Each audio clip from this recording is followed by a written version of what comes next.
마지막으로 이 리즈 청년의 북한의 하나님을 저주의 하나님이라고 생각하시나요? 라는 주제로 스피치가 있도록 하겠습니다.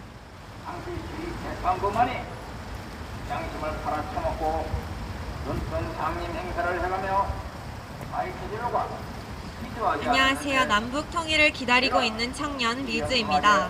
오늘의 스피치는 통일을 위해 기도하다가 지치신 분들을 위해 준비해봤습니다. 메시지를 전하기에 앞서 간단한 background information을 나눠보도록 하겠습니다. 6.25 전쟁 후 김일성이 제일 먼저 한 일은 교회를 다 없애버리는 것이었습니다.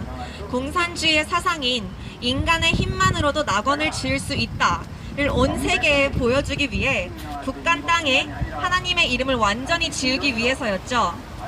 그렇게 예수 그리스도가 없어지다 보니 북한에는 진리가 사라졌고 그 결과 북한 주민들은 진리와 거짓을 분별할 수 없게 되었죠. 그렇게 70년대부터 김일성 절대화 작업이 시작되며 김일성은 초법적인 존재로 올라섰고 80년대에는 온 나라에 김일성 동상을 세우고 김일성 찬송가를 부르게 만들어 김일성 우상화 작업이 시작됩니다. 그리고 마침내 90년대부터는 기독교의 모든 경배 체제가 김일성에게 적용되며 김일성의 신격화 작업이 시작됩니다. 하나님의 자리까지 올라선 것이죠. 심지어 1994년에는 김일성이 나는 영원한 생명을 줄 수 있어 라고 말했다고 합니다. 그런데 참으로 아이러니하게 그 영원한 생명을 줄 수 있었다면 본인도 영원히 살 수 있었어야 됐을 텐데 그해 7월에 죽어버렸습니다. 북한 주민들은 분별력이 사라졌기 때문에 이렇게 김일성이 신의 자리에 오르는 것을 보며 열광했다고 합니다.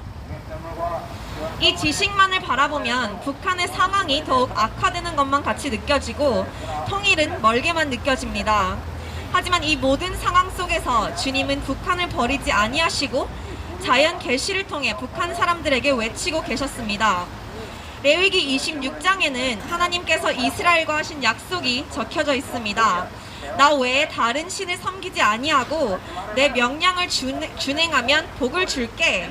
그러나 너희가 나 외에 다른 신을 섬기고 내 명령을 준행하지 않으면 너희에게 재앙을 내릴 거야 라고 말씀하시면서 그 재앙의 목록들을 기록하셨습니다. 하나님이 아니라 김일성을 신으로 섬긴 북한에겐 여기에 적힌 저주들이 다 나타났습니다. 1단계 재앙으로는 질병을 내리시겠다고 말씀하셨습니다. 북한은 무상치료 국가이기 때문에 예방주사가 공짜입니다. 심지어 의사들이 학교와 공장들을 찾아다니면서 예방접종을 놔주는데요. 탈북하신 분의 간증에 따르면 그럼에도 불구하고 90년대 초에 조선시대에나 있었던 콜레라가 돌고 그 후 홍역 등 많은 병들이 돌기 시작했습니다. 그리고 대한민국 질병관리본부에서 2018년에 한 조사를 보면 북한 주민의 32%가 감염병을 앓고 있다고 보고했습니다.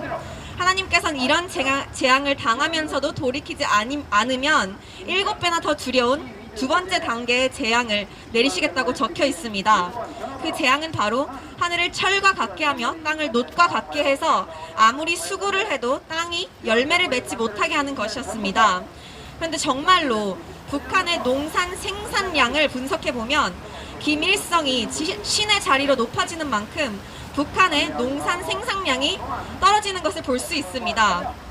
농사라는 것이 상식상 생산률이 떨어질 때도 있고 올라갈 때도 있는 게 정상인데 아무리 좋은 비료를 쏟아붓고 땅을 갈아 엎어도 매년 꾸준히 3%, 4%씩 농산량이 떨어졌고 지금은 수십 년째 생산량이 거의 제로인 상황입니다.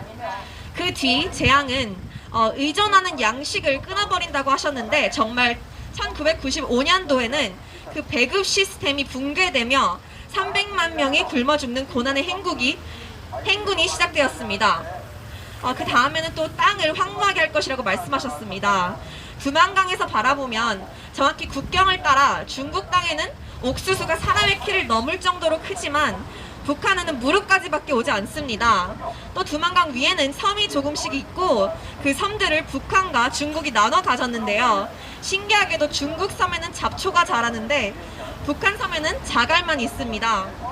또 마지막에 재앙이었던 너의 민족을 쫓는 사람이 없어도 여러 민족 간에 흩어지게 하겠다라고 하셨는데 이것 또한 이루어졌습니다.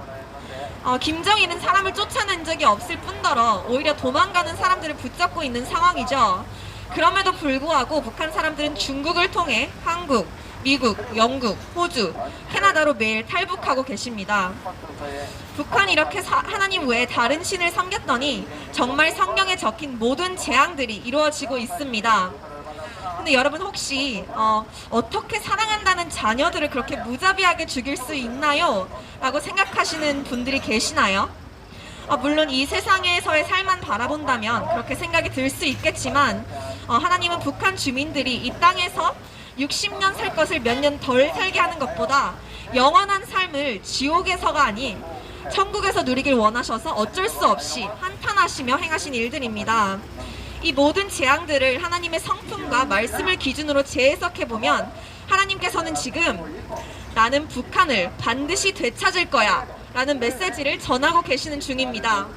하나님은 북한을 너무나도 사랑하셔서 더 좋은 것을 누릴 수 있게 하기 위해 훈계하시고 계시는 것입니다.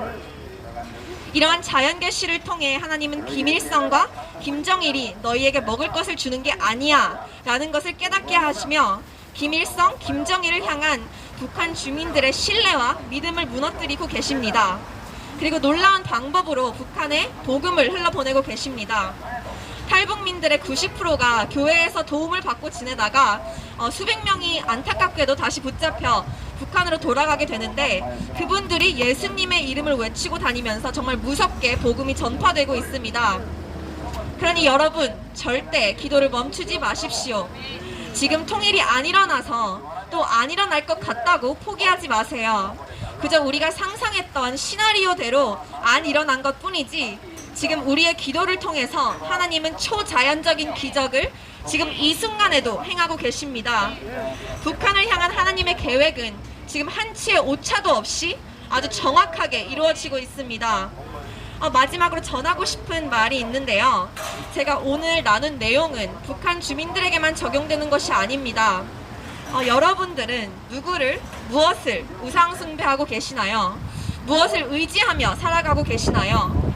김일성을 의지하진 않아도 돈, 명예, 학벌 아니면 부모님을 의지하고 계시진 않나요? 북한에서 역사하시는 하나님은 당신의 삶에서도 역사하고 계십니다. 저희의 유일한 공급자이신 주 하나님만을 신뢰하고 섬기시길 바랍니다. 감사합니다.